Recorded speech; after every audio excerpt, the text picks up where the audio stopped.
अगं पाणी तरी घे. नग मला. काय करावं या पोरीला?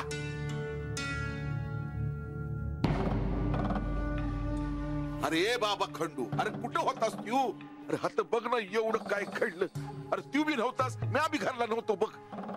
नाही, म्या जरा वस्ती बाहेर गेलो होतो. अरे पण कशाला?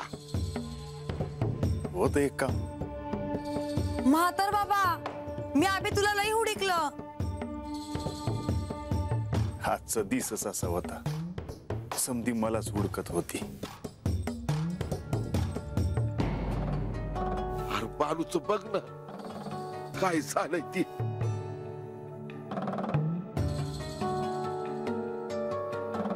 बानूबाई, काय झालं?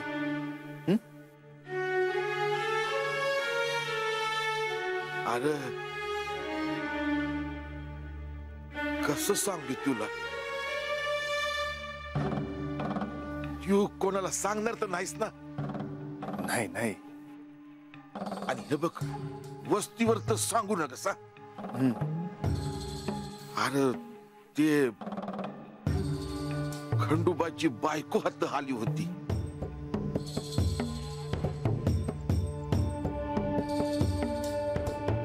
आणि बाजू घरला एकलीच होती बघ. खंडोबाची बायको? होय. ते असं काय म्हणाल्या की बानूबाई गपगुमान बसल्या ते? अरे तेच सांग ना ती.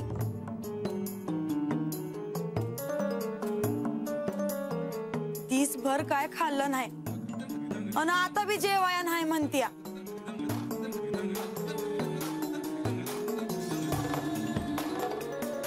आता मी कोणाचं बी ऐकणार नाही. चला मी जेवाया घेती.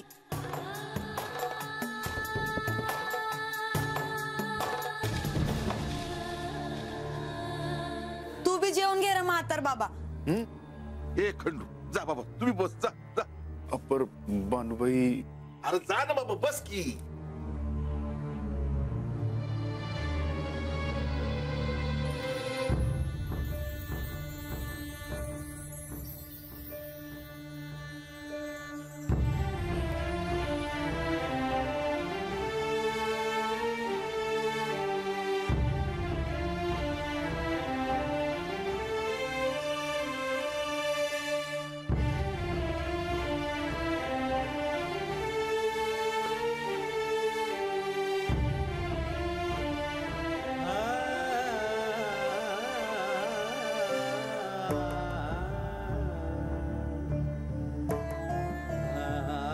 देवी,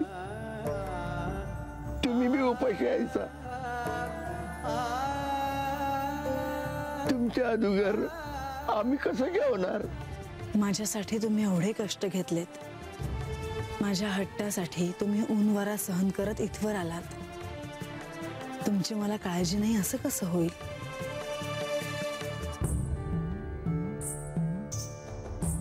मी जेवणार नाही आणि माझ्यासाठी तुम्ही अन्नाला नाही म्हणू नका.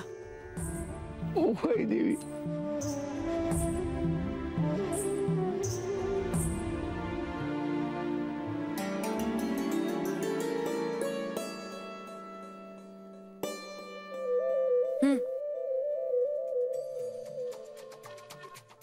बानू, तू बी 2 घास खाऊन घे बरं. नग मला.